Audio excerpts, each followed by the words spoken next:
Pas sampai ke rumah sakit, di dalam mobil ambulan, nampaknya dia kesal. Ya Allah, selama ini minta jodoh yang salihah, yang cantik, yang kaya. Masa dikirimkan anjing?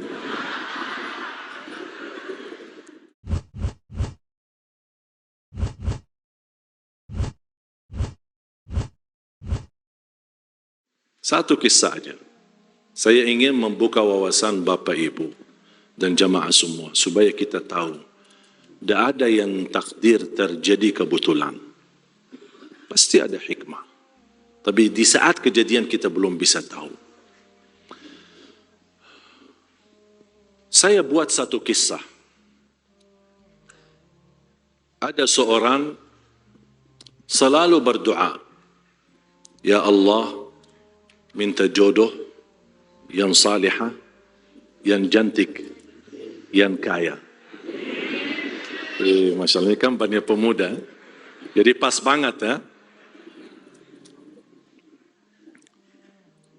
Tahajud itu aja doanya.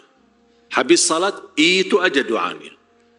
Habis puasa itu aja doanya. Tidak ada yang lain. Dia tidak pernah minta ya Allah ampuni, ya Allah rahmati, ya Allah. Tidak ada. Itu aja. Ya Allah jodoh yang salihah, yang cantik, yang kaya. Dapat rezeki berangkat haji. Sepanjang tawaf 7 kali. Ya Allah jodoh yang salihah, yang cantik, yang kaya. Tak ada yang lain. Safa Marwah itu aja doanya. Ya Allah jodoh yang salihah, yang cantik, yang kaya. Ditegur sama orang. Semenjak saya kenal Bapak, itu aja doanya sih. Dia langsung jawab, itu urusan saya sama Allah.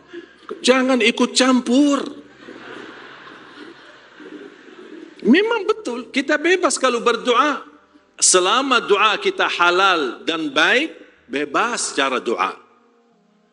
Sampai ada orang tanya, aku penasaran sih, wajar kalau minta jodoh salihah cantik. Kok minta yang kaya? Pak, saya orang miskin susah. Saya ingin dapat istri kaya. Masa susah sebelum nikah, susah lagi habis nikah?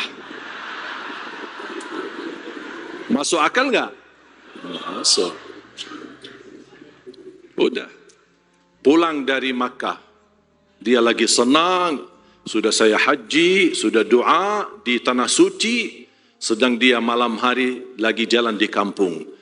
Gan-gan. Seperti gan-gan kita yang tadi kita lewatin. Sedang bayangin, ya Allah, kapan ketemu jodohku? Yang salihah, yang cantik, yang kaya. Tiba-tiba muncul anjing.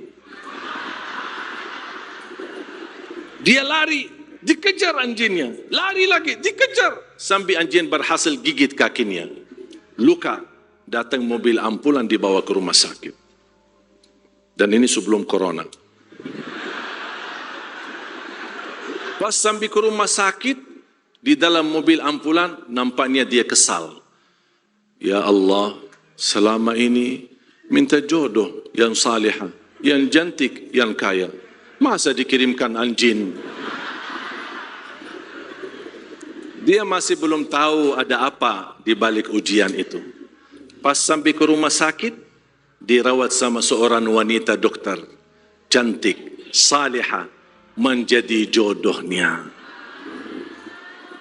Oh ternyata Allah sudah kabul, doanya sudah dulu. Tapi jodohnya lagi di mana? Di rumah sakit. Dia seorang dokter. Harus ketemu jodohnya. Gimana cara Allah supaya hamba ini ketemu jodohnya sudah terkabul doanya? Harus sakit dulu. Masya Allah orangnya sehat terus. Allah kirimkan anjing, gigit supaya ketemu jodohnya. Allah punya banyak cara. Dan tidak bisa kita kenal berbagai cara Allah untuk menemukan nasib kita. Bisa jadi Allah sudah kabul hajat yang kita inginkan, termasuk di majlis ini. Tapi kadang-kadang proses terkabul hajat kita lewat ujian. Saya doakan mudah-mudahan dapat jodoh yang salihah, yang cantik, yang kaya, walaupun digigit anjing. Mau nggak digigit anjing? Sudah faham kisah itu? Sudah ngerti tidak ada yang buruk dari Allah? Pasti ada baik, walaupun kita dapat ujian. Percaya Allah maha baik dan Allah tidak suka menyusahkan hambanya.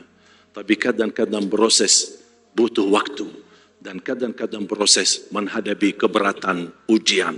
Tapi ujung-ujung ujian, gugur dari dosa, bersih dari maksiat, terangkat derajatnya dan bertemu apa yang selama ini kita inginkan.